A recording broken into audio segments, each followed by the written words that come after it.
Ladies and gentlemen, welcome to the London School of Economics.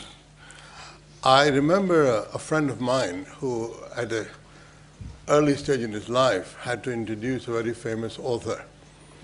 And he sort of thought about this, and he got up and said, if I try to introduce the speaker, you will say, shut up, we know all about him. Tell us about you. Who the hell are you to be standing up here and introducing? And I'm in this very lucky position, because all I have to say, hey, here is Nandan, and sit down, and you all know who he is and what he has done and so on. So it's utterly pointless to be introducing somebody who is so well known. But just to put it in the context, this 2009 is witnessing an election in India in which the world is taking even greater notice than it did before. And it's not just the numbers, which are pretty staggering, 710 million voters, things like that. But people are puzzled about the outcome. How can we have such an amazingly chaotic politics? How can one contemplate coalitions or whatever it is, 15, 20 parties, caste, religion, tribal divisions, and how does it all work? And what is it? How come India is this amazingly dynamic, successful entrepreneurial economy with lovely, shiny IT centers, especially the Infosys campus in Bangalore, and it's totally messy politics? And I've often been asked, is this just a correlation, or is there a causation? I mean, is one the cause of another, or what is it? And I think one of the nicest things in the last few years has been, in India, the emergence of an amazingly talented, globally competitive, well-known class of business people. And after, as Nandan says, after decades of treating business with contempt, sheerly out of ignorance of economics and of history, but I won't go into that, at last India has been able to take advantage of the enormous talent it has. And Nandan's book is also remarkable because normally businessmen are not supposed to write books about how to improve the country.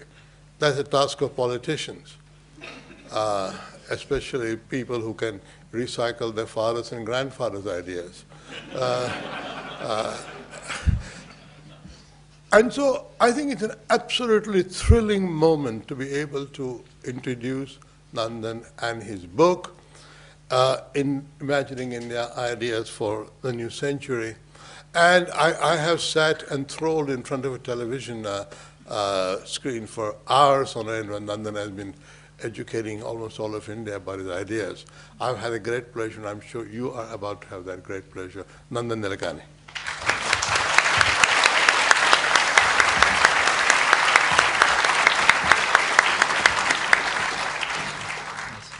Thank you very much, Meghnad, and it's really a great pleasure and honor to be here at the LSE to speak on my book, and I'm thankful to all of you for coming here. I'll spend the next 35 to 40 minutes talking about my book and why I wrote this book and so forth.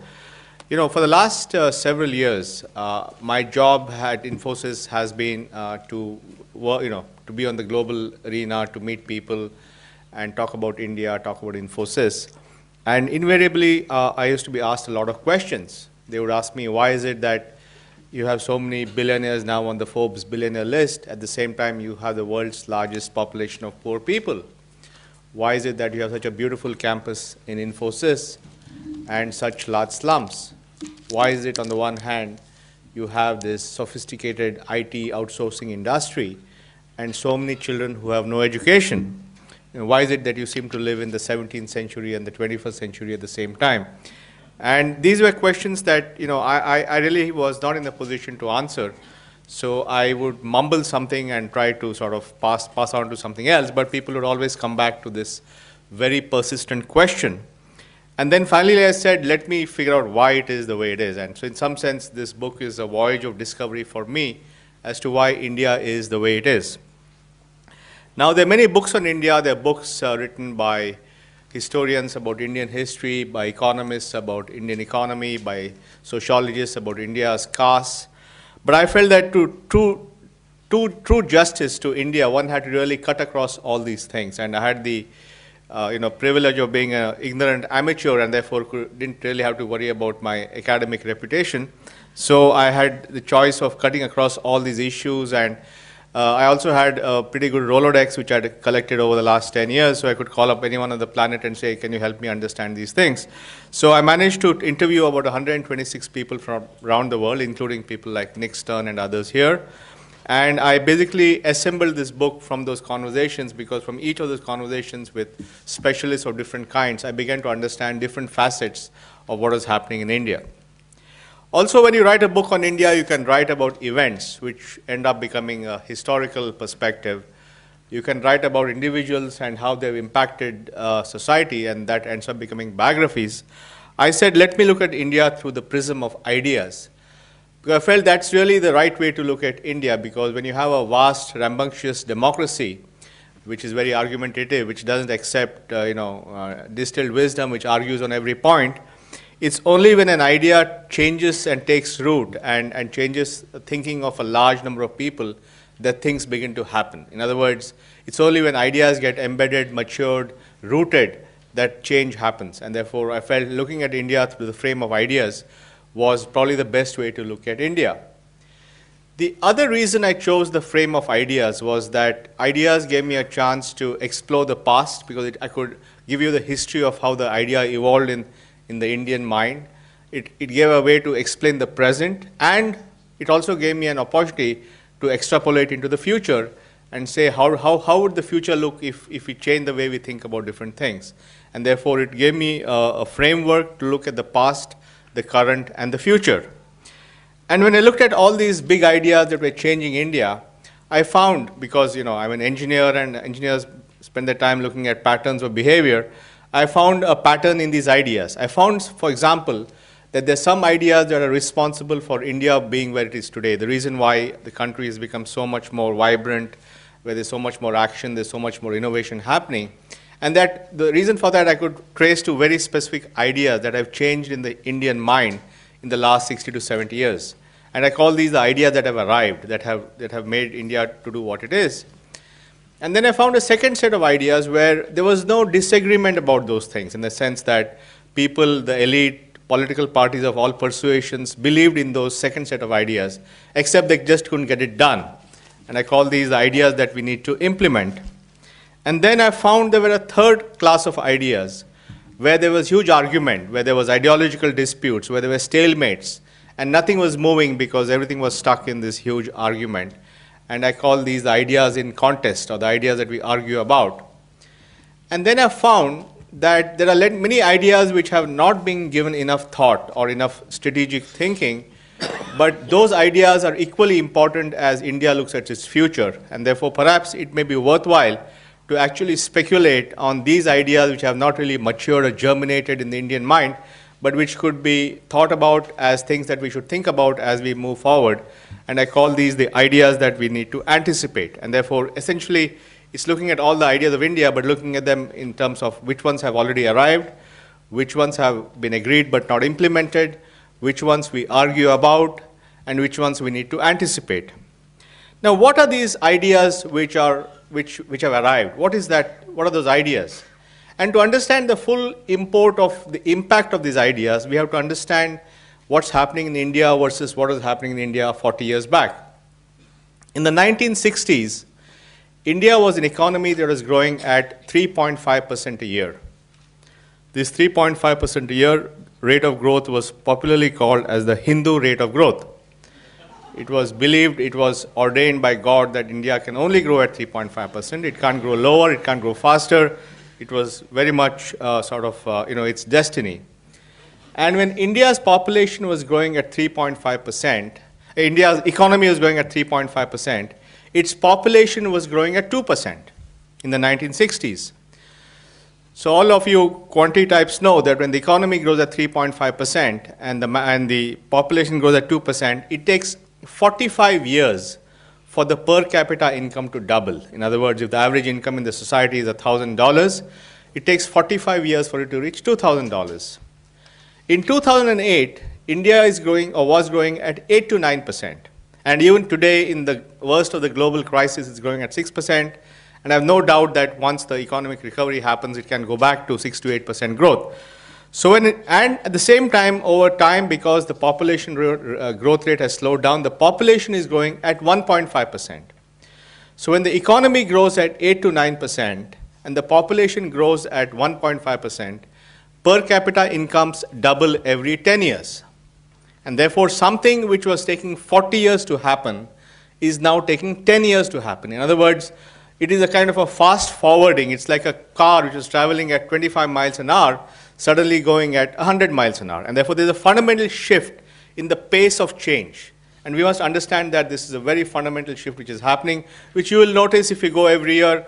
My friend Richard goes every year he sees something changing there. And therefore, India is now reaching this acceleration. Now, what is the reason for this acceleration? I think there are 6 reasons, or 6 ideas which are responsible for that. First, I think there's a huge change in the mindset of Indians towards its own population. Because there's a time in India when we thought our population was a burden, a liability, and so on and so forth. Today, very differently, India thinks of its population as human capital. In other words, we are, in our mindset, we have gone from seeing our population as a liability to our population as an asset. And this belief in our human capital is a very fundamental change. Because when you start thinking of your people as human capital, then you start trying to figure out how best you can harness the dividend of your human capital.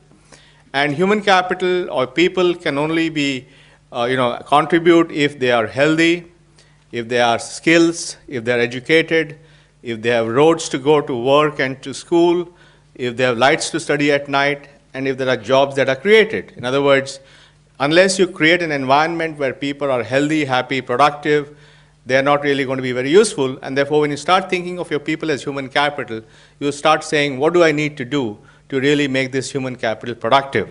And this is a very fundamental change in the Indian mind. This change in the Indian mind is accompanied by another unique factor, which is that India is entering a phase of its demographic dividend. Now, what is this demographic dividend which all you economists talk about? In simple terms, a demographic dividend is a time in a country's history when the bulk of its population is of a working age. Because what happens is a population which has high birth rates, as the birth rate starts slowing down, it creates a bubble where the number of new young people being born reduces, there are less old people, and the bulk of the population is in the age group of 15 to 65. And this can go on for 30, 40 years. And when you have this demographic dividend, which typically comes just once in the life of a country, you have what is called as a very low dependency ratio, which means the number of people working is far more than the number of people to be supported. Now, the opposite happens when an economy ages. When an economy starts aging, then the number of people to be supported is often much more than the number of people working. And as you have seen, this is happening in many countries in Europe and in Japan particularly. And that's a very different situation. But India is at a point when it is enjoying its demographic dividend. And in fact, at the point in this demographic dividend, India will have a dependency of 4, or 1 by 4, which is saying that for every 1 person who has to be supported, 4 people are working. This is a huge, huge asset. And why the demographic dividend is important is when you have such a high number of working people, there are more people working, there are more people saving, there are more savings, and therefore there's more money to invest. More investment means more productivity, and more economic growth, and so on and so forth. So if you have this demographic dividend, it also creates a virtuous cycle. And this has been seen in many parts of the world. When, for example, the United States had a baby boom after the Second World War, which created a demographic dividend. Japan had one too at the same time. Ireland had a demographic dividend when they introduced contraception, and so on and so forth. So different things, it can happen because of social change, it can happen because of higher literacy, it can happen because of better health care, because as as families start realizing that they you know, in the days when you have high infant mortality, you have a lot more babies to take care of any deaths. But as the infant mortality goes down, then you have less babies. So all these things contribute to this demographic dividend. But what is even more important is that India is the only country, or the only major country, which is going to have a demographic dividend. In other words, India is going to be the only young country in an aging world. So that makes the demographic dividend even more strategic or even more compelling. Now this again has a reason for that, because 30 years back, China and India had broadly the same parameters of its demographics, in the sense that both were typically about the same size. And both in their own way were trying to implement a family planning program, except that in China it was done through the one-child policy, which mandated that you have only one child in a family. In India, it was done in our usual inept manner, and it wasn't very successful. The only time that India actually tried to do coercive family planning was in the period of Indira Gandhi's rule called the emergency, between July or June of 1975 to March of 1977, when her ambitious son went on this program of sterilization and other coercive methods of family planning. Unfortunately, when there was an election in March of 1977, that government lost very badly. And therefore, Indian politicians came to a very quick conclusion that family planning is political suicide. And they went to the extent of even renaming the Department of Family Planning to the Department of Family Welfare. As a result, India after that has never had any occasion to really do coercive planning. Now, what happened was, when the Chinese implemented the one-child policy, they were essentially able to, by a massive feat of social engineering, accelerate their demographic dividend, because you had a very steep fall. And in the last 30 years, or right now up to maybe 2015, China enjoys its demographic dividend. But China's demographic dividend is coming to an end. And India's demographic dividend is beginning, because India's birth rate dropped for a more gradual, in a more organic way, as literacy went up, as health improved, as families went to cities, and so on and so forth. So though the two countries were the same in terms of the population curves 30 years back, we have a unique situation where China is almost fully expensing its demographic dividend, and by 2015 it is going to start aging, but India is going to now enjoy its demographic dividend in the next 30 years. In fact, China will have 400 million old people, because the same dynamic which brought rapid reduction in birth rates also will cause rapid aging and other challenges of pensions and so forth. So fundamentally, India is in a unique position. It is having a demographic dividend. It is the only country having it, and therefore it's really a special time. But a demographic dividend, as I explained earlier, is only as good as the investment you make in your people. Because if you invest in them, if you have health and education and all this good stuff, you have this young, dynamic, aspirational population which can contribute to the economy. On the other hand, if you have a demographic dividend and people are not educated, or they don't have the skills to work, if there are no jobs, then the same demographic dividend can go the other way, because you'll have this huge young population whose aspirations have been unleashed by television, by the internet, by Twitter, all this stuff, and they have nowhere to go. And therefore, if you unleash these aspirations and you're not able to fulfill them, and if you thwart them, then the same young people who were full of this gusto will now turn disgruntled, resentful, violent, and divisive. And therefore, a demographic dividend, if it is not used appropriately, can become a demographic disaster. And that's the challenge that India has. It has structurally, not because somebody planned it, but largely due to serendipity, it has a unique position where it's the only young country in an aging world, is the only country having a demographic dividend. If it cashes in on the demographic dividend, it has many, many years of successful prosperity. But if it doesn't do its thing right, it can go the other way. And that's the choice that we have at this moment. So the first big idea is really the fact that Indians have started seeing their population as human capital, as a positive thing. The second big thing, I believe, is the change in the Indian mind towards the Indian entrepreneur. And India has had a very contentious relationship with its entrepreneurs, partly because people saw after India got its independence, partly the overall influence of socialistic thought, and partly because we got independence from an empire which was earlier a company, and therefore there was a lot of negativity about business, and only now that has changed, and therefore society has changed and has gone from being suspicious about entrepreneurs to becoming much more appreciative of entrepreneurs. At the same time, the Indian entrepreneur has also changed. I call that phenomenon as from Bombay Plan to Bombay Club to Bombay House. Now, what do I mean by that?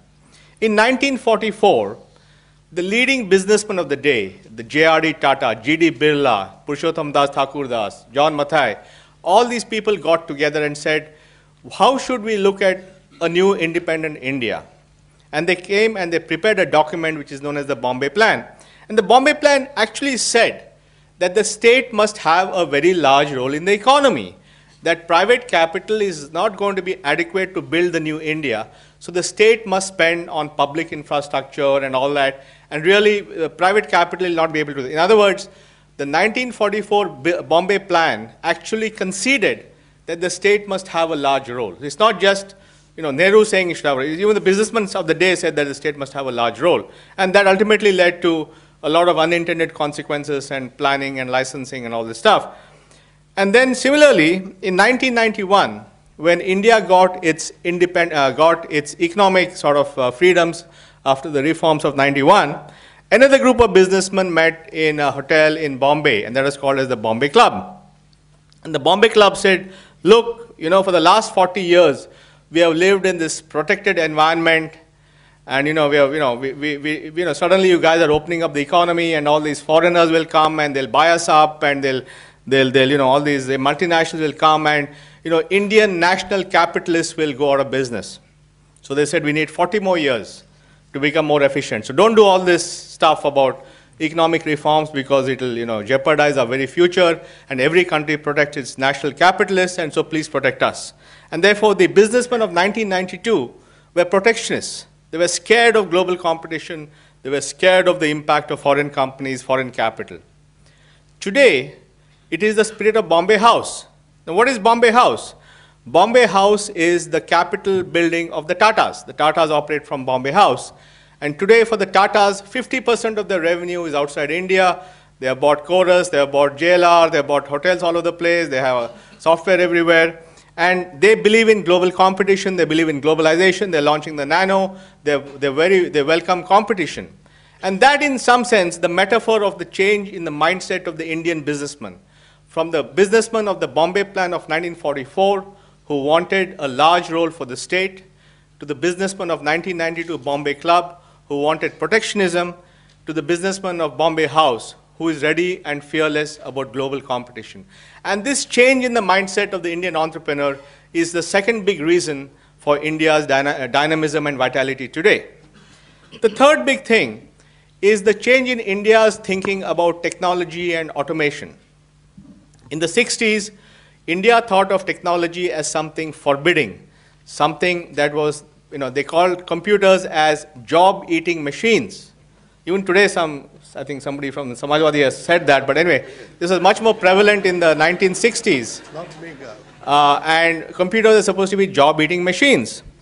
And as late as 1980s, when the Reserve Bank, which is like the Central Bank of India, came out with a report on bank automation, they didn't use the word computers. They called them ledger posting machines. And they believed they would fool the unions by calling them ledger posting machines. And when they had to come out with a report on more powerful versions of these machines, they called them advanced ledger posting machines. So as late as 1987, we dare not utter the name of, what is that, Voldemort? Huh? Who's the guy in that book? Yeah, it's like that. We didn't want to utter the word computers. We call them ledger posting machines. And so there was a fundamental unwillingness to accept technology, computers, and all that stuff. Today, we live in a country where India sells anywhere from 8 to 10 million mobile phones a month. 99% of these mobile phones are prepaid, which means the people are so poor they don't even have a credit history. And 40% of the mobile phones, the average recharge is less than 10 rupees. And for those people, that little mobile phone with a computer inside is a huge instrument of empowerment. And therefore, in the Indian mind, technology has gone from something which is forbidding, something which is intimidating, something which destroys jobs, to something which is empowering and provides access. And that's a huge shift in the Indian mind, and technology has played a big role in that.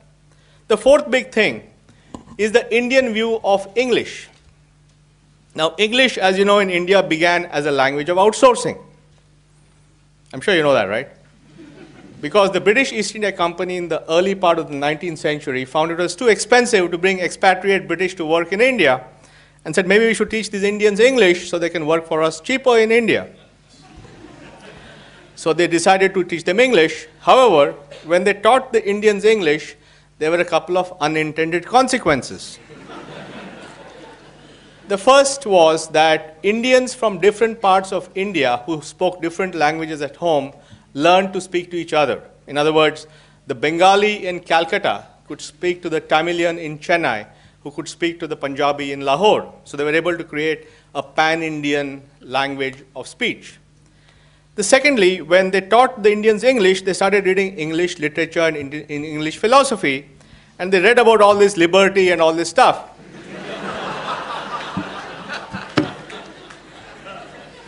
So they said, you know, you guys are writing all this stuff about liberty and fraternity and all this.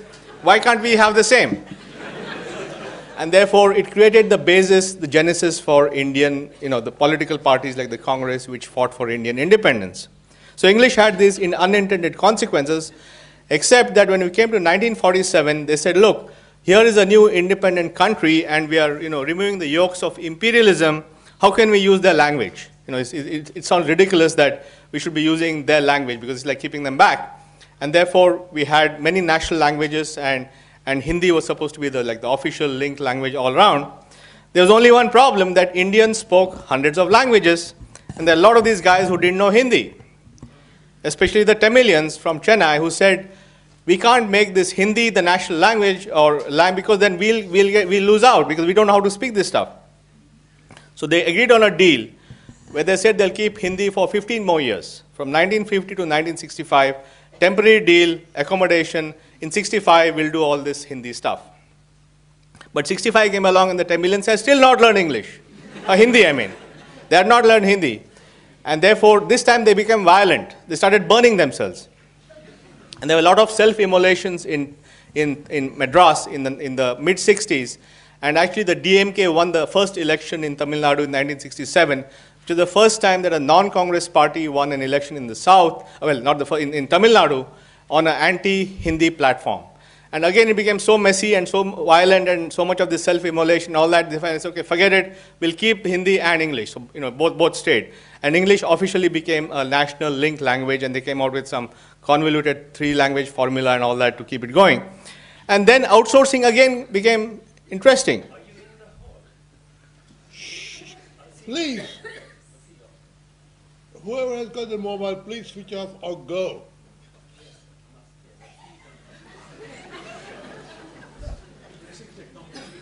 He's clearly using his mobile phone well. So anyway, then outsourcing came back, and suddenly English became again aspirational. And now everybody wants to learn English. Even the poor are saying, I didn't learn English, but I want my children to learn English. So English has come full circle, and now it has become a language of aspiration. So from a language of the foreigner, from a language to be excluded, it has now become a language of aspiration. So that is the other big change that has happened in India. And then I think the way Indians thought of globalization has changed. We thought of globalization as something negative because globalization and imperialism were the same things.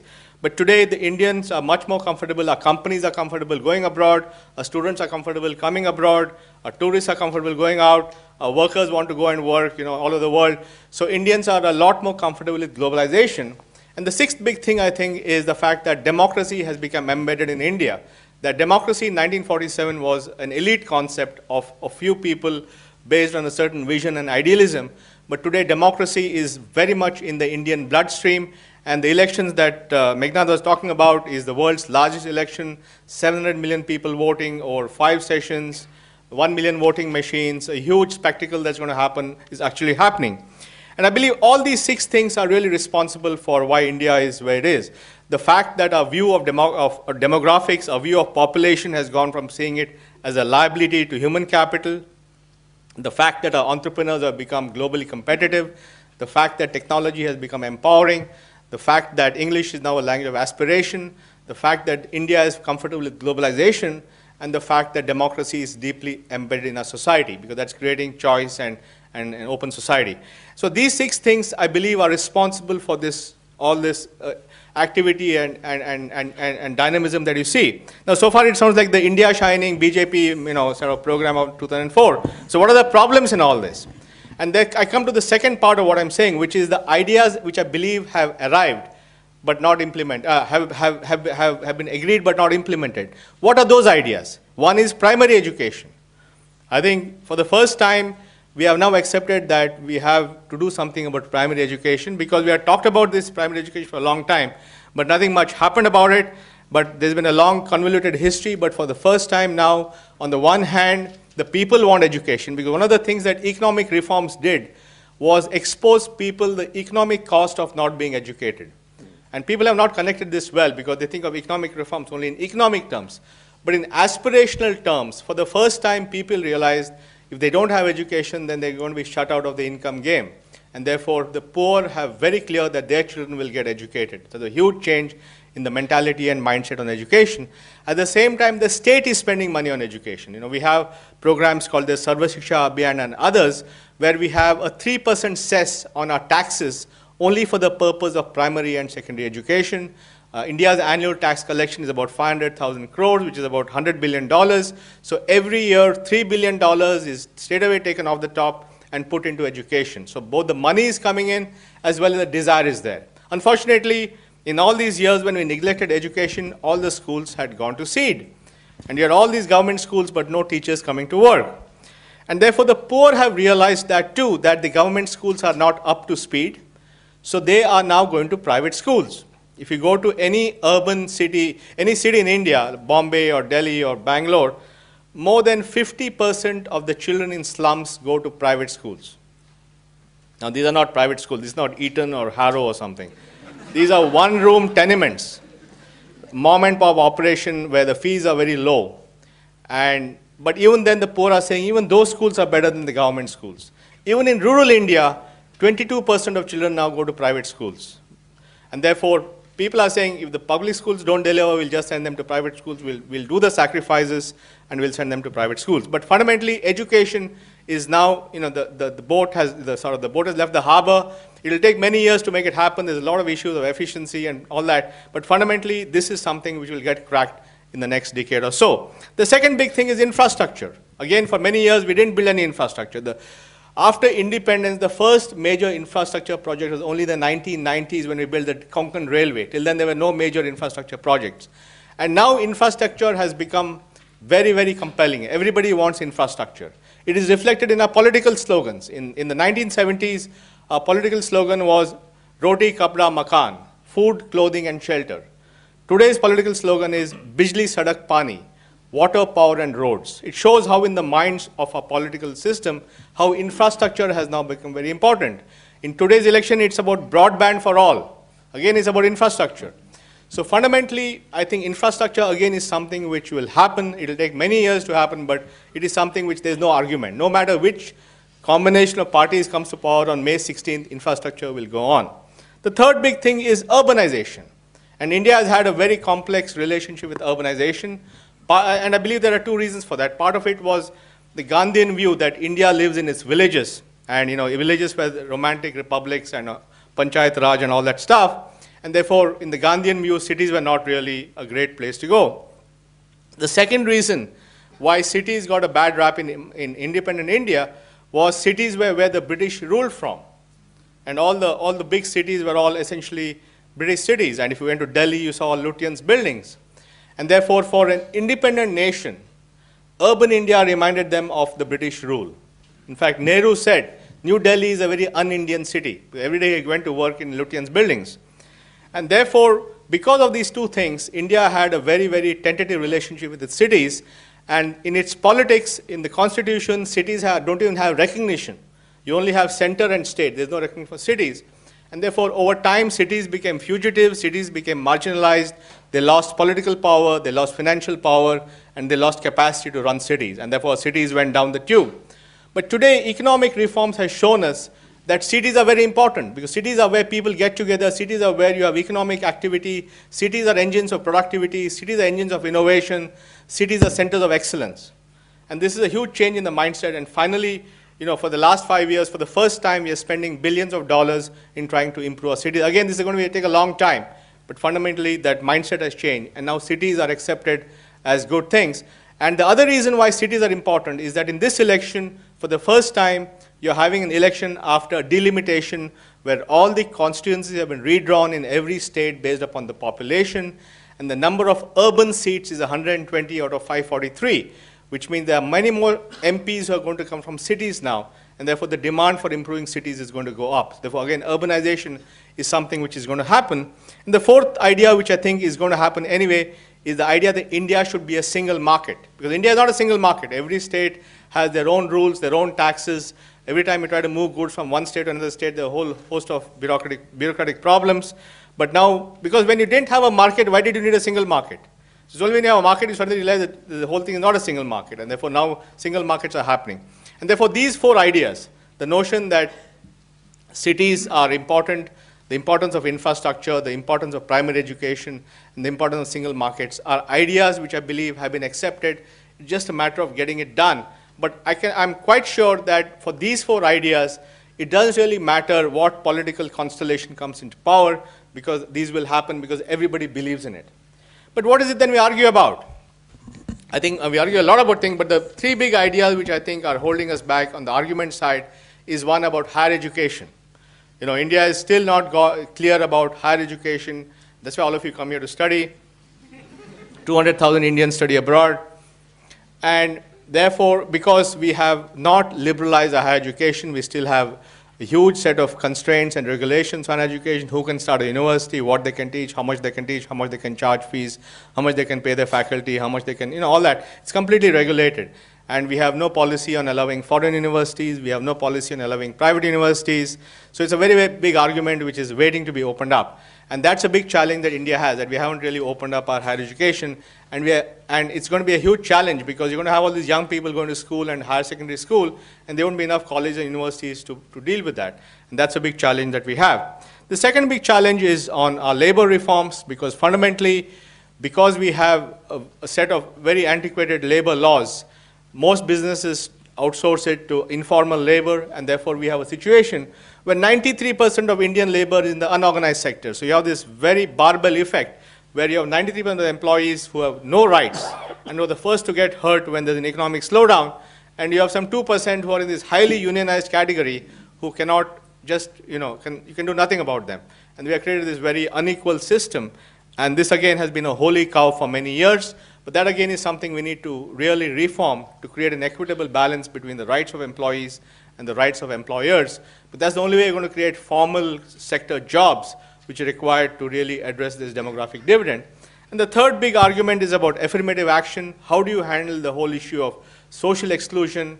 How do you make sure that people who have been left out get a chance, a leg up in this society? Is it through reservations? Is it through affirmative action? Is it through a point system? All those reservations and arguments about labor reforms are the three big ideas whose arguments are essentially holding up the progress of India. Now, if India is able to take these 6 ideas which are responsible for its current dynamism, if it's able to implement what there is no argument about, like primary education and cities and so forth, and if it's able to resolve these arguments about a higher education and labor and so on, it has the potential for many, many years of economic growth, which can take it forward, because all the other factors are in place, the young population, the high savings, and all that. But then when you start doing that, you come to what I call the challenges of prosperity. What do you do when a country becomes, start getting rich? Because then you have to go around and look around the world, what's happening elsewhere. And we have to make sure we don't make the same mistakes. Now, what are those things? First, I believe it's about what happens when a young population starts aging, because we have seen what aging happens in other countries. The cost of healthcare go up, as is happening around the world. The cost of pensions go up, because if you have something like social security and pensions, then as you have an aging population, the burden of that on the state goes up. Today in the United States, the combined unfunded liability of social security, Medicare, Mediclaim is over $50 trillion, they say. So fundamentally, you create all these unsustainable entitlements. And it's happening here too. And therefore, is there a way, when a population is young, to design its health strategy, to design its pension strategy, so it does not create long-term challenges? And that's very important. And here, we can look at what's happening elsewhere to make sure that we don't repeat the same mistakes. And I talk about that strategy in my book. Similarly, the other big challenge is environment and energy. Because when the Western development happened, they hadn't heard of something called global warming. So, development happened and they burnt up all this coal and oil and all this stuff. But now with all this new challenge of global warming, which is a fundamental challenge. And to give you a sense of the challenge, now today, the per capita consumption of CO2 or the per capita emission of greenhouse gas is very different in the world. In the US, it's 20 tons per person per year. In Europe, it's 12 to 14 tons. In China, it's 4 tons per year. In India, it's 2 tons per year. But even this level of CO2 emission is increasing the greenhouse gas in the world. And when industrial progress began in the 1850s, the total greenhouse gas in the atmosphere is about 280 parts per million. Today, it's at about 430 parts per million. In other words, it's gone up by 150 parts per million, essentially by industrial activity in the rich countries. And all these guys who meet the IPCC and all these guys, and Nick and all these guys, they say that if we go beyond 430 parts per million, then we are going to reach unsustainable levels of global warming, which means approximately half the reservoir of the planet has already been consumed by the rich countries. And if we are really going to stabilize this greenhouse gas, it will require it to stabilize at about 20 gigatons per year. Now in 2050, if the world population is going to be about 9 billion, that comes to about 2.5 tons per person per year, which is 1/10 of what the Americans now have. So fundamentally, if India will have to come out with a different paradigm to make sure that we are able to survive in this manner, because historically, there has been a linear growth between greenhouse gas consumption and income growth. Income grows, energy consumption grows, greenhouse gas emission grows. Now, if India is to grow at 8% a year and double every 10 years, between now and 2050, its per capita income will go up 16 times. There's no way its per capita greenhouse gas can go up 16 times. And therefore, fundamentally, it will have to think of a different paradigm of dealing with energy which is not there yet, which is the so-called post-carbon economy. And it has to do it right now. It shouldn't go and build 30, 100, 300 coal plants for the next 20 years and then say, oh, we can't go this way and go somewhere else. You can do it right now by building a whole new model. And therefore, India has the opportunity to rethink its energy the way it looks at carbon and post-carbon, and the way it looks at environment. Because again, if you're going to have 1 billion people whose income is going to go up 16 times, the kind of environmental pressure of that, if it's done in the old-fashioned way, is going to be enormous. It's going to be crippling, and therefore you have to rethink what does that income growth mean in terms of lifestyle and so forth. So fundamentally, my point about anticipating India is understanding that in the rest of the world, it's facing challenges of energy, of environment, of health, of pensions, and saying, let us anticipate these things. There's no need to repeat the mistakes that the rich countries have done, but actually factor in these learnings, look in the rearview mirror, and figure out a different way of doing these things. And that's really what the last part is all about. So fundamentally, I would say that India is at this strategic opportunity. It is enjoying a demographic dividend. It's the only young country in an aging world. It has the potential to leverage that to create a prosperous country which addresses the challenge of poverty and population. Or if it doesn't do the right things, it could go further into this whole maelstrom of divisiveness, and the choice that India has to make so that it can really be the country for the 21st century. Thank you very much.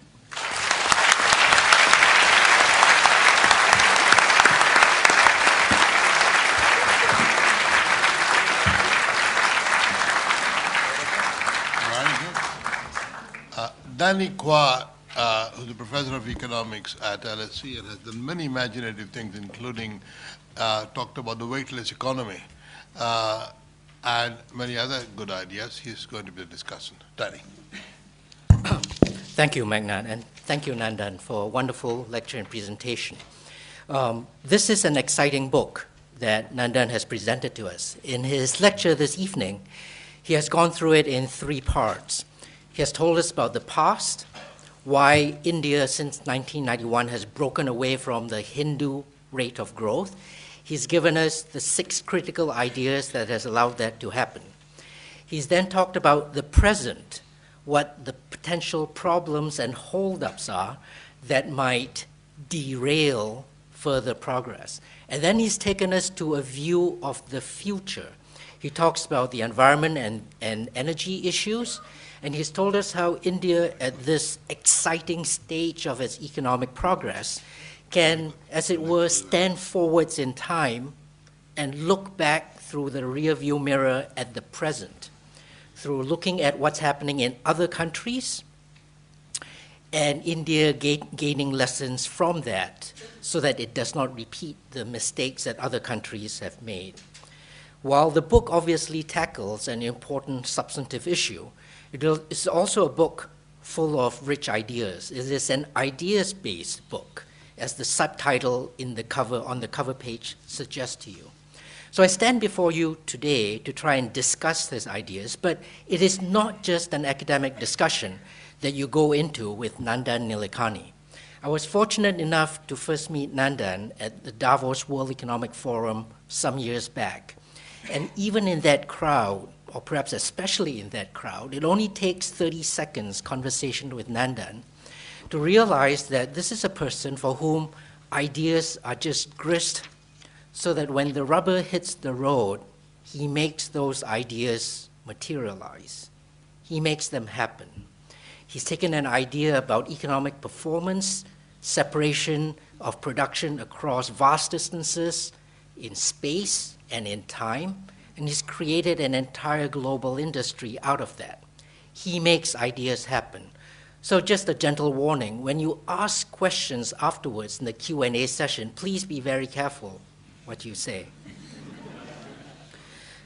This book is especially important, not just in its vision of a brilliant entrepreneur. It deals with India. The world now has only about 6.5 billion people. There are only 2 countries on earth that have more than 1 billion people each. India is one of them. These 2 countries are the only ones on the planet on which physical movements day to day and economic developments month to month are directly observable by the naked eye from outer space. These 2 countries also happen to be the fastest growing entities on this planet, reaching the kinds of growth rates that you typically saw before just on chemical crystals. These dramatic increases in income, in productivity, in economic performance since 1991 in India, matching China's, has perceptibly moved the world's center of economic gravity eastwards, something that a Goldman Sachs report on the so-called BRICS economies put down for many of us who were not yet aware of what was going on. Okay. Situate India, therefore, in the global economy. The third large factor that sits today to concern us is the global recession. Is this the worst economic crisis in the last century? And if so, what place do the juggernauts, the Indias and Chinas, the 2 billion people economies play in this? And how do Nandan's ideas on how economic growth will continue to take us forwards what do these ideas have to say about how the world economy will continue to perform? Well, here's an interesting fact. Nandan mentioned that India is an economy that on average sells 8 million cell phones a month, licenses out 8 million cell phones a month. Okay, 8 million cell phones a month on contract prepaid basis, because a lot of this goes to people who do not have a credit history that allows them to put this on a credit card. Well, the fact is that January this year, in the midst of the largest global economic downturn for the last century, new cell phone subscriptions in India reached a record of 11 million, almost 50% higher than on average. How is this possible? Well, rural customers in India, who are now beginning to see traction from the kinds of economic growth that Nandan has described for you, do not typically own land or hold extensive financial portfolios of CDOs and CDSs and mortgage-backed securities. They've been entirely unaffected by plunging stock markets and real estate prices. They continue to see benefits from digital mobile telecommunications. That is the picture that Nandan has presented for you of India and of the developing world more generally. It is a people-oriented view of economic development. It is how you get wider participation for people from rural areas, from the people living in slums who are actively seeking for their children primary education to get a foothold on the global economy. He's presented a vision for you of widening access to resources so that through appropriate markets, through appropriate competition, we get innovation and widened participation. And most of all, Nandan has presented for you a fervent belief in science and technology as the way forwards. If this were less serious an occasion, I would accuse him of presenting to you the solo neoclassical growth model, driven by population with advances derived from progress in science and technology. That's a tried, true, tested model of economic progress, and we see its manifestation now in billion people economies around the world. So Nandan, thank you very much for that.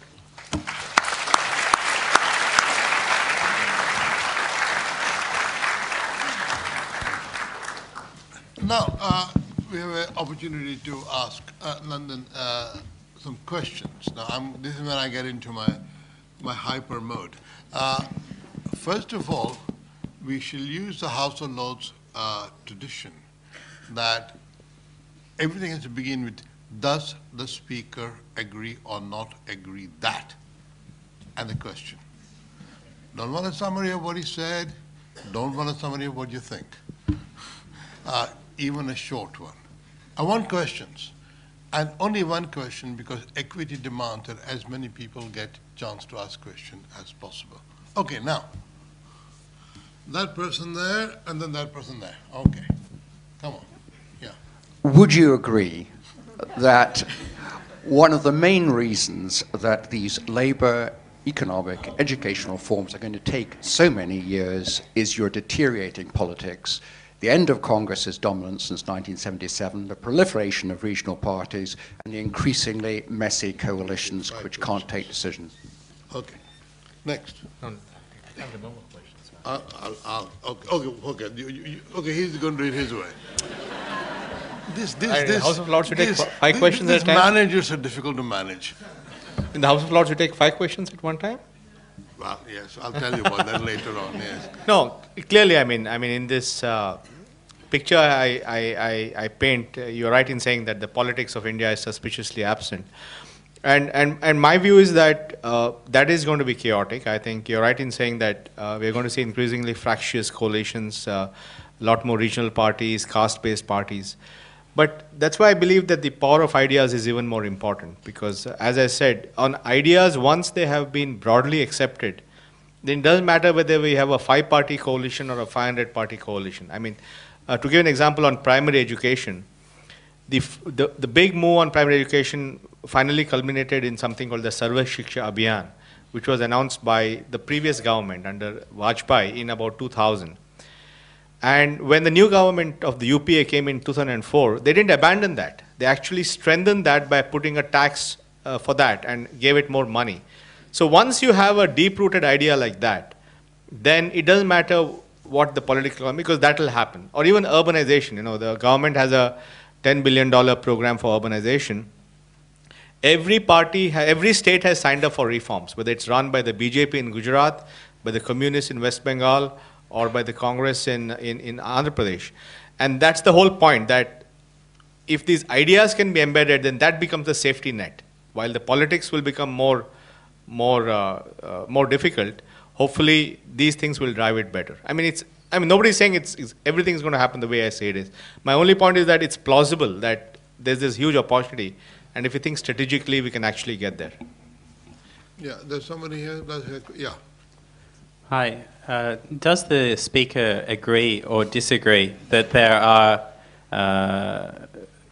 important fundamental differences in the entrepreneurial culture in big business between, say, America, Europe, and India, especially given a more salesmanship style that one often sees in old industries and in more American style industries, and the more engineering, more scientific approach that you've evinced tonight? Well, I'm not sure what the question is, but Don't ask. But let me say that I think India has a huge diversity in its entrepreneurs, and there are multiple reasons for that. One is that historically, business because of the caste system, business was an occupational caste. In other words, only some people did business, and they belong to certain communities. But what modernization has done is actually has made the barriers of entry to entrepreneurship drop. So people who are not historically from a business background can get into business. So people like me are not from a business background, but we have got into business. And I think, therefore, that combination of traditional businesses, the new people coming into business, the fact that we also have a large state-owned business, I think all this is creating a very good cocktail. Now, I don't know what you're saying. Are you saying Indian business is less salesy or something? Yes, in older industries, especially in America, you get more this sort of the salesman approach to business, whereas in the newer American economies, Oh, yeah. specifically in IT, which is your own industry, that the approach seems to be a lot more visionary, philosophical, and scientific. Perhaps. I mean, I don't know. You're saying all steak and no sizzle here. All right. Okay, gentleman there. Thank you. Does the speaker agree that that it might be too late by the time our political institutions come to age to reap our demographic and other positive points, which might be for the next 30 or 40 years? And may it be time to leapfrog in our political arena as well?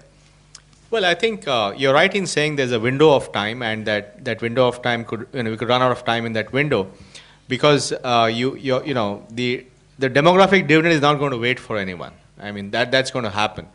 And what actually makes the demographic dividend even more scary is that when you actually unpeel the Indian demographic dividend, there are two curves. There's one curve in the south and west of India, and there's one in central India.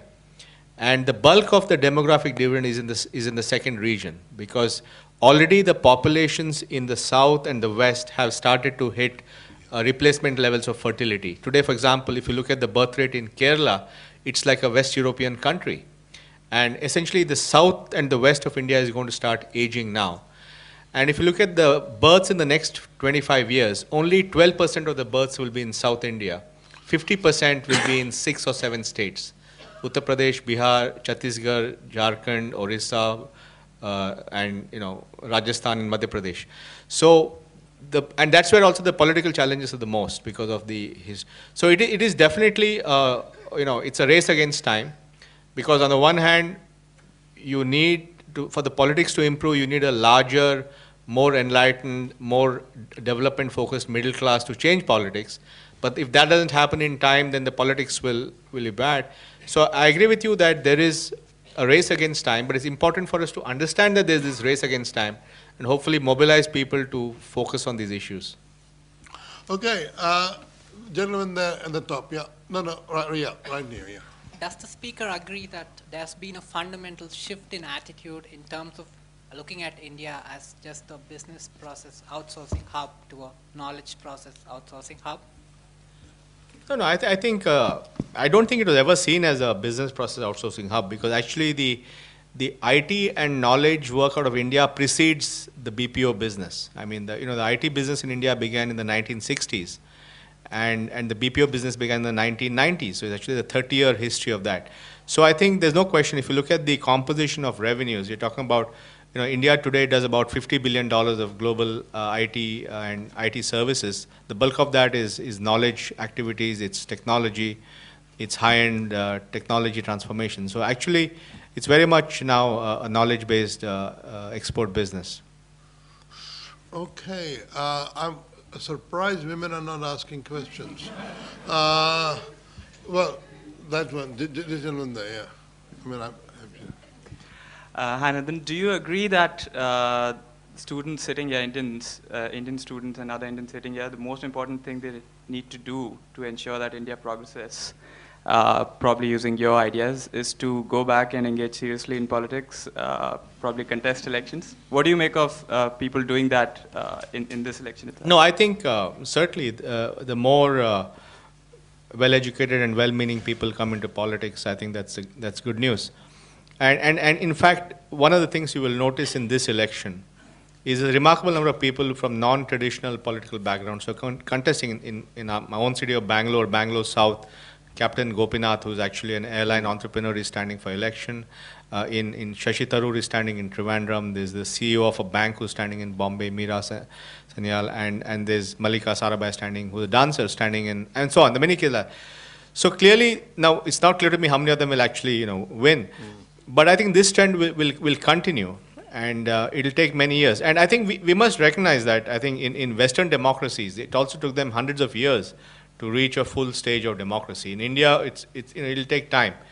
So while I don't say everybody should go back and join politics, I think they may have to pay off their loans and all. I don't know what the challenges there are. much more money to be made in politics.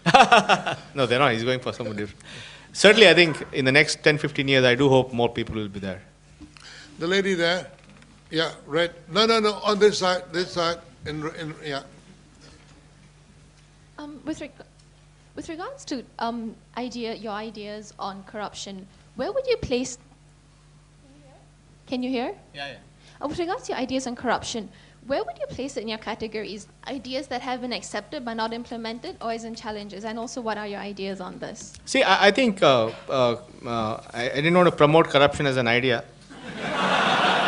So I didn't. It's too late for that. I didn't have a chapter on that, but I think certainly it's a very pernicious and debilitating part of India, and I think it is something which will take time, because part of it is because of lack of good public services. So you have to do something. You have to pay money to get public services. Part of that has to do with resource allocation. Part of that has to do with lack of jobs. So I think there are a number of issues, and it will take time to really get effectively sorted out. But ultimately it will happen because there will be more and more people who will want a fair system, and they will demand that fair system. And the only stable equilibrium is a fair system. So that's how it's going to happen. And it's going to take time. It's not going to happen in a hurry. Okay, the gentleman here.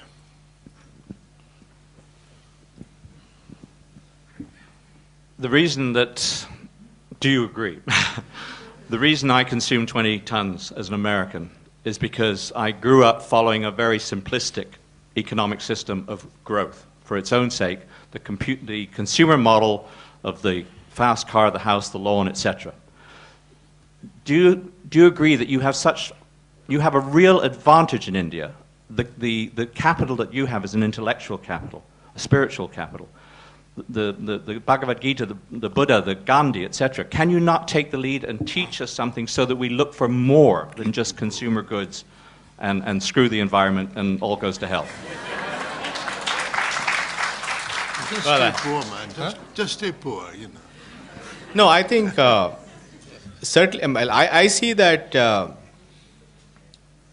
India has an opportunity to actually define what that thing is, but How much of it is spiritual, I don't know that. But fundamentally, I mean, there's no choice. As I said, if you're going to have 9 billion people on the planet, if you want to reach a steady state of 20 gigatons per year, you can't live this stuff. You can't do it the way we're doing it now. So, and India has a chance to do that because it doesn't have the infrastructure. It hasn't built the legacy.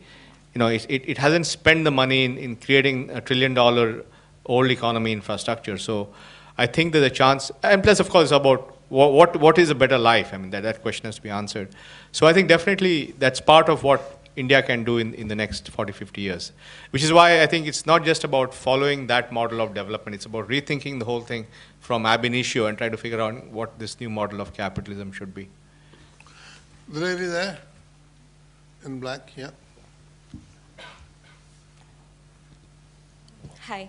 I just wanted to ask you, 60% of India's population is still in rural India, and they don't have the same kind of opportunities that a person in the city would have. Now, what can an Indian homegrown company, such as an Infosys or a TCS, do to ensure that even rural India benefits from globalization and, is not left behind facing the financial crisis? So what can you do to ensure that even now, even in this state, rural India is not left behind? Because if they are left behind, India will probably be left behind. No, I think there's no simple answer to that. I think part of it is obviously improving rural farm productivity so there's more income in the hands of farmers. Part of it is taking surplus people out of the rural economy and getting them jobs in industrial economy in cities. Part of it is better supply chain so that you're able to reduce wastage of agricultural product so that there's more money for the consumer, there's more money for the farmer, and at the same time lower prices for the consumer. I mean, there's no one quick fix to that. My question was, what can the IT industry? I think it's happening. For example, if you look at financial inclusion today, financial inclusion, every bank is trying to increase its penetration. Today, there are only about 200 million bank accounts, so most people are outside the formal financial system. But technology is now making it possible to have, with low transaction cost and with broadband connectivity and wireless, is able to offer accounts, banking accounts to people who could never have it earlier.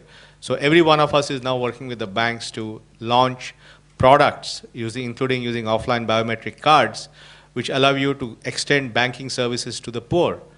Microfinance today, which is happening, a lot of that is technology based. There's a lot of work happening in health diagnostics, which allows you to have relatively lower skilled people providing high quality medical diagnostics over a network. So there are umpteen number of things that are happening with technology right now on an experimental basis. In some cases, they're actually getting rolled out in a big way. Okay, the gentleman there in black.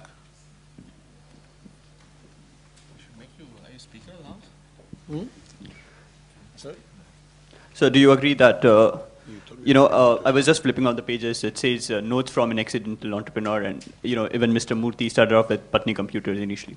So, and majority of us being, in mid-20s, early 20s, studying at LSE, do you agree that the only way we can succeed in India is by being more entrepreneurial? And what is the one piece of advice that you will give to all the youngsters here? Well, some of you want to be politicians and some of you want to be entrepreneurs. Well, I think, I think to me, I think it's great if somebody wants to be an entrepreneur. And I think to me, entrepreneurship is, at the end of the day, it's about deferred gratification. Because if you're going to get into entrepreneurship expecting rewards tomorrow morning, then you shouldn't even try. Because it takes a long time, and there are a lot of heartbreaks, there's a lot of adversity. You have to have the will, and it's a marathon, it's not a sprint. And therefore, if you have that, and you have a vision of the kind of company you want to create, then you should be an entrepreneur. But don't do it because you're going to make $1 million tomorrow morning. Lady here, green, yeah. Thank you.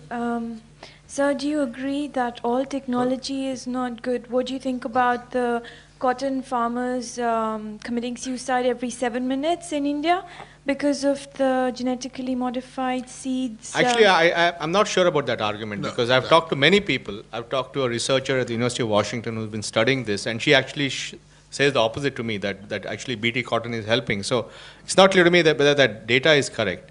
But I agree with you in general that we have to be very careful about the role of technology. And the same technology which allows us to do IT can also be abused on privacy matters and so on. So every technology has a good and a bad side to it. So we have to be very careful. But on balance, if you look at the large problems that India has, if we want to bring transformation to 1 billion people in a matter of a few years, you can't do it without some step function. You can't do it the old way. Oh, wow. Gentleman here? Oh, sorry, sorry, the lady that has her hand for a long time. Yeah, please. Hello. You refer to reservation in your talk. So, do you agree with the reservation policy floated with the government? Or if not, or if you do, what do you propose as far as reservation goes? Yeah, I think that reservations has become a political minefield in India. And a lot of it stems from not addressing some structural issues. Because let's take the IITs. Okay, 400,000 children appear for the IIT entrance exam for 4,000 seats. Many of them spend years in some boot camp in some Kota or Patna or somewhere to get into IITs. The latest report says they're going to start these boot camps in the 6th standard to get into IIT. I mean, this has gone crazy. Now, what has happened, therefore, is because we have not bothered to reform and expand access in education, we are creating this huge Darwinian system. And then the soft option politically to address the issue of social exclusion is to say, okay, there are 4,000 seats, so we'll reserve 2,000 of them for this caste or that caste, which is a very wrong way to go. The real way to go is to, expand those 4,000 seats to 40,000 seats or 400,000 seats. And then there's no shortage. Then you can reserve as much as you want, but it doesn't make a difference. So I think because of the shortcuts we have chosen, it's been a very pernicious system. So I believe the real thing is to expand capacity dramatically, allow private universities, allow foreign universities, let anybody do that subject to quality and all that, and provide a whole host of affirmative action programs so that people from socially excluded backgrounds get a chance to have an education. And these are all shortcuts and political instruments. And essentially, it's a battle of middle-class elites.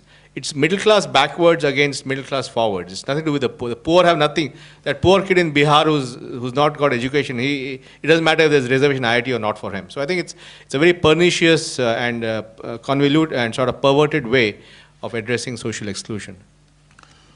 Gentleman back there.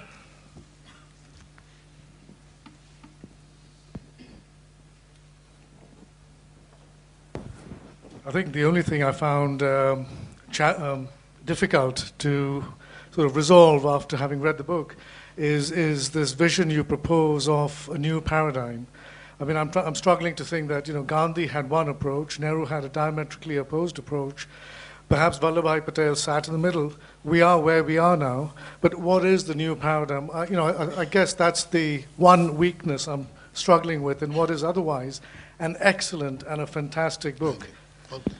Well, I think, I didn't want to be too prescriptive in saying this is the new paradigm, because I think my purpose in this book is to get people to start thinking and understand that there's this strategic opportunity that India has, and then hopefully evolve solutions from that.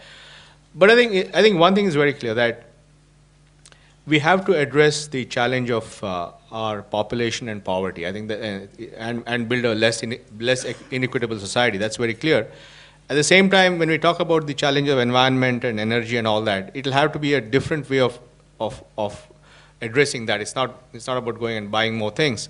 So I think that paradigm, which I don't know what it is, but it'll have to come somewhere in this. That is, we address the challenge of poverty and population and give people a better quality of life. At the same time, you do it in a way that you don't have the impacts, negative impacts of that on the economy and the ecology. And somewhere in that is a space. Now, I didn't want to be the guy saying this is it, but I think this is really to provoke people to think about this in a more strategic manner. Sure. Okay. Gentleman here. Are you all getting very good exercise? By having your hand, so I'm not discouraging you.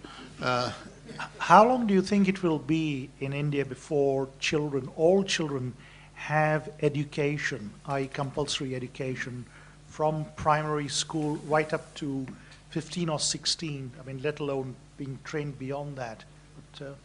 But, what is your estimate, please? Well, I think, I mean, this is a gut feel, but I think we'll have 90% literacy by 2020. Because it will happen not necessarily because of a law was passed. It will happen because people have figured out that this is important. And parents today, the poor, are willing to sacrifice a significant part of their current income to put their children in private schools because they feel the public schools are not functioning. Or the public schools will improve as the money spent delivers more results. But in that whole chaos, I think you will see, as it is, enrollments have gone up. At the same time, quality of outcomes has not gone up. So, but at least the kids are now coming into school. The next step is to improve the outcomes. I think in the next 10, 12 years, you'll see significant improvements in literacy. How many more do you think? Whatever, Ruth. I'm fine, I think. Okay. One over there, at the back. That's fine. I mean, Hi. I have to help people who are sitting in. What lessons, if any, can India take from China's economic expansion, and what lessons have you learnt yourself from dealing with Chinese entrepreneurs? Sounds like a term paper to me. Yeah. Something like that? Sounds like his term paper. Trying to save some time, huh? Exactly. Well, I think clearly the way China is able to implement both scale and speed is something that's extraordinary, right? I mean, the way they're able to build new roads or build new airports or move 100 million people from villages to cities. So the scale and building 100 IIT-like institutions. So that's something which India is not capable of doing. At the same time, I think China, for example, today I think faces certain challenges. The challenge of aging. I think what has happened, I was talking to a demographer friend of mine, and he said that when they did this one-child policy, this policy was actually developed by a bunch of aeronautical engineers who did a spreadsheet and said, my God, this population is going to grow to 2 billion, so if you put in this one child in some spreadsheet, the population will maybe stabilize at 1.5 billion, and that's how they went. But what has happened, and this is the classic situation of the unintended consequences of large social engineering, is it's creating a whole host of issues. They got the short-term bump of the demographic dividend. Rapid aging, 400 million old people, huge pension costs. They don't have a pension system to pay for that. Childhood obesity, because you have one child, you give them chocolates and ice cream and all this stuff. Highly individualistic behavior because you haven't grown up with a sibling. And this whole 1:4 thing, one child, 4 grandparents kind of thing. So it's actually created a lot of very and of course female infanticide, because you have one child, you want to have a male, so all that stuff. So fundamentally, this social engineering on that scale causes huge unintended consequences. So I think in Indian case, while we haven't done many things very well, because of the general inertia in the system, also something that could have done which had major negative consequences also has not happened. The other thing is that I think India has a much more domestic economy. 2/3 of the Indian economy is in domestic consumer spending. In China, it's 1/3. So I think they will have to now, with what's happening in the world, will have to reorient it towards much more of a domestic economy. So I think we have a lot to learn on implementation, scale, but I think on some issues, India is better off. Okay, the lady here. Thank you. I was very pleased to hear that you said they're at least thinking about implementing a single market in India. I'd like to ask you about what might seem to be a relatively minor detail, but perhaps it indicates a mindset. Regarding primary education, when I see schools, informal schools or NGO-run schools for children in the slums, or for the state schools, government schools also teaching these kind of children, I find that they are learning Sanskrit. And I feel, although I learnt Latin myself and was very pleased about it, we don't teach Latin now, and it does seem to me that there are so many other things that I just wish these children could be learning in the time available, more science and technology and so on. What do you think? No, I'd like to visit the school where they're teaching Sanskrit. Exactly. Where are they? Delhi. Boris would like that. Boris Johnson would like that very much. Boris Johnson would like that very much. Well, I'm not aware, and my wife Rohini does a lot of work in this sector, and she also is shaking her head. So I don't know where this is happening, but if it's happening, obviously I agree with you. I think they should be learning more germane things. But I think on the single market, actually, there's a lot of progress. I think, for example, India went from a sales tax system to a VAT system. And in fact, now we have a national VAT system. And by 2010, they're going to implement something called GST, Goods and Services Tax, which will integrate both the manufacturing tax and the sales tax into one tax system.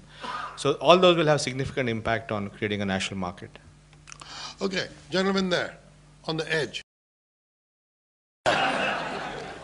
Yeah, gentleman here, yeah. Stop by before it. Yeah, sure. Hi. Would you agree that in terms of migration trends that the Indian economic boom has actually slowed down the so-called brain drain of professionals leaving India to pursue their careers elsewhere? And in fact, do you think there's any evidence of non-resident Indians and people of Indian origin now returning to India to invest and work? Sure. So certainly I think as the economic opportunity in India go up and there are challenges in the West, you will have more movement backwards. But I think even if it doesn't really matter, I think the difference is when India was sort of not in favor of globalization, then because you ran a closed economy, then anybody who crossed that left the system. So that was when it was a brain drain kind of thing. But when India becomes pro-globalization, then everywhere in the world, it doesn't matter where the person is, and therefore it becomes brain gain. For example, already if you look at remittances, India is the #1 country for remittances by Indians from outside into India. It's about $30 billion a year. So, Indians can contribute wherever they are to the economy in terms of money, in terms of intellectual capital, in terms of brand building, in terms of entrepreneurship. So it's all okay. They can be wherever they want. Okay, lady here in the middle. Yeah. How boring.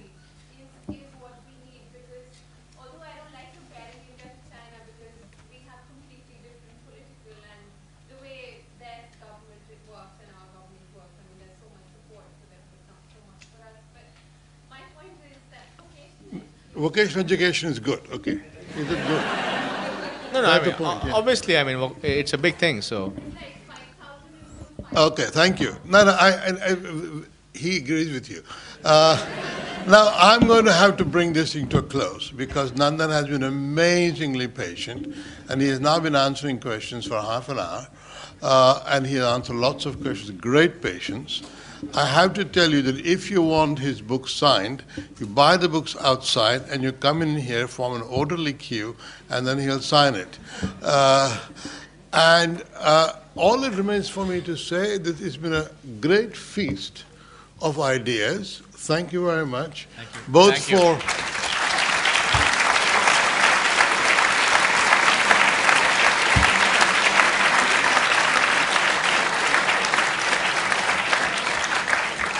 And thanks, Danikwa, for his discussion.